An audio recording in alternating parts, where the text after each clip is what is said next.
biggest investment you can make in your life is get a great coach, but make sure you get a coach that's produced results. Because I created this industry. There was no coaching. There was sports coaches. That's where I borrowed the metaphor. But people are wanting to know what I was. Was I a motivator? I hate motivator because I've never been that. I believe in peak energy, but just being motivated without a strategy is idiotic. It's like a chicken with your head cut off. So I was trying to explain I'm a strategist, and then one day I thought, what's a good metaphor? Well, as an athlete, I was a pretty good athlete. I always had great coaches, and some of the coaches, I was a better athlete than they were. But I was on the floor, I was in the game, they were outside it, so they could see things I couldn't see. And my coaches were people that really cared about me, and they were really talented. It's like, that's what I am, I'm a coach. And so for the first 15 years of my calling myself a coach, I remember he was even being on Larry King, and he said, what is this thing? You're not a coach, you don't coach teams. I said, actually, I do coach a lot of teams. I have now 4 NBA championship rings. I have a Major League Baseball championship ring from the World Series from teams that I've coached.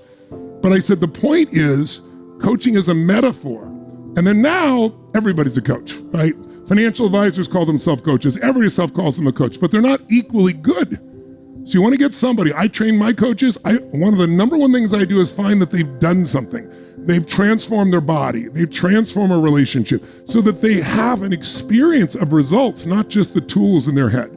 So number one, you want immersion coaching, immersion blast off by training yourself. Like this program, this 4 days is 50 hours. And those 50 hours, we're training our nervous system.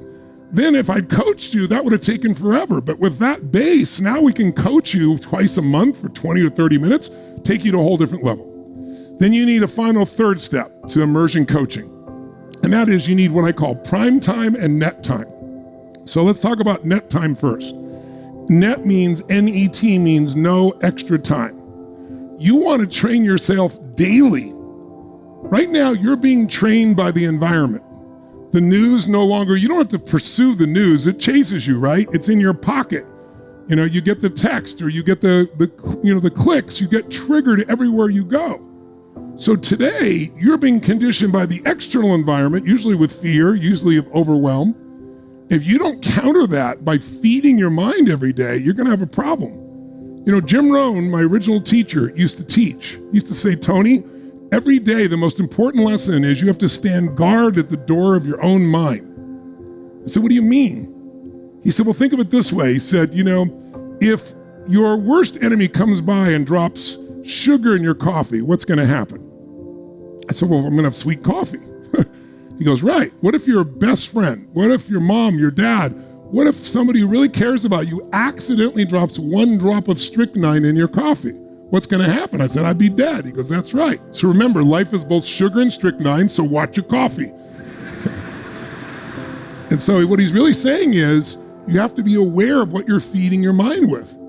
Because whatever you focus on enough, you'll start to feel, you'll start to believe, you'll start to live that. So he taught me that every day you got to feed your mind. And he taught me every day you should read 30 minutes a day. He said, I'm not talking about clickbait, not the stuff that comes to you that's designed to trigger you. They make money by a headline that makes you read or watch stupid things. He said, pursuing something, reading a real book, something with psychology or skills or abilities or philosophy or something that's going to improve your life. If you do that 30 minutes a day, you're going to be feeding your mind as opposed to the crap that the world sends you. And I remember sometimes I was traveling so much, I was in my car all day long, that eventually I started listening to audio programs. In those days, you couldn't do like you do now. There was no Audible. So I used to drive my car, my 1968 Volkswagen Bug, about an hour and 20 minutes down to downtown Los Angeles. And there was a place there called Night Education, night with like a sword, K-N-I-G-H-T. And there was this man who had collected all the great speakers and people over the years. And in those days, things were still on albums and they were on reel-to-reel tapes and they were just coming out with cassette tapes.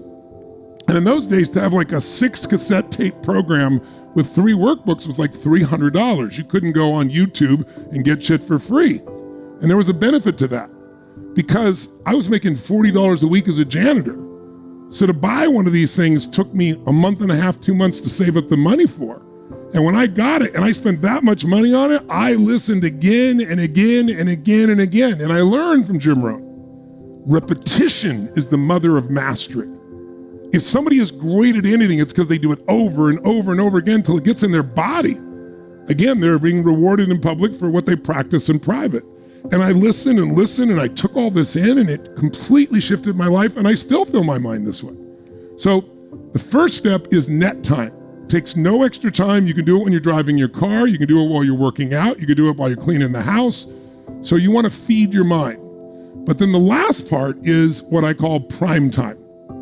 What is prime time? Well, there's a psychological tool known as priming that most people are kind of unaware of.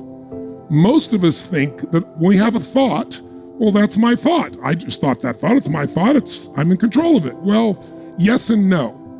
Many of your thoughts are prompted or triggered by you being primed by the environment. Advertisers know how to prime you. Some business people know well how to prime you. And you can prime yourself for a negative experience, or you can prime yourself for a positive experience. But priming controls human psychology, so you should understand how it works. Let me give you a couple examples, and it'll make sense.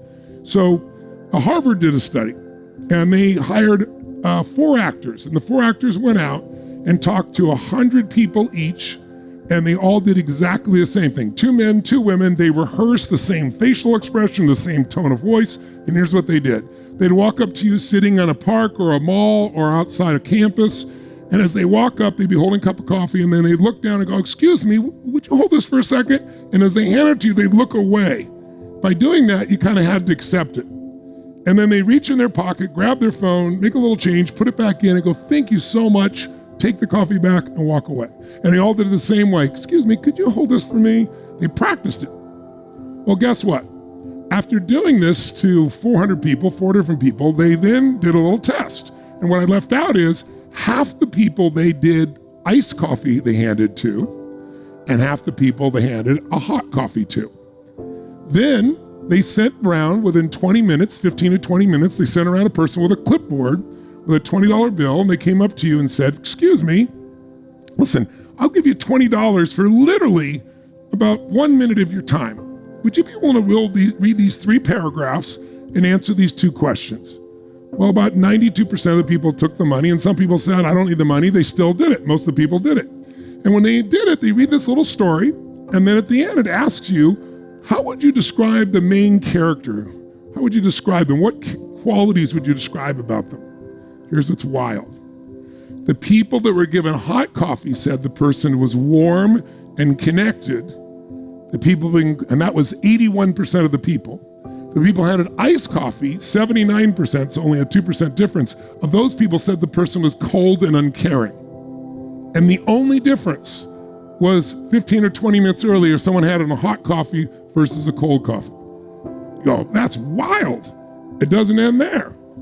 In the culture here in America, there is a cultural belief. It doesn't mean everyone believes it, but there's been a constant reminder that Asian people are better in science and math. That's the cultural belief. Now, there are some real reasons for that. They tend to score higher, and it's because their parents value education in that area more culturally, and they push them to do their homework and really learn in this area. It's not because they're smarter, it's just the way they're conditioned. In this culture, in America, there's also a lot of people, not everyone, but a cultural belief that women are not as strong in math or in the sciences, which is also false. Women could do just as well in math and the sciences, but that's the cultural reinforced belief.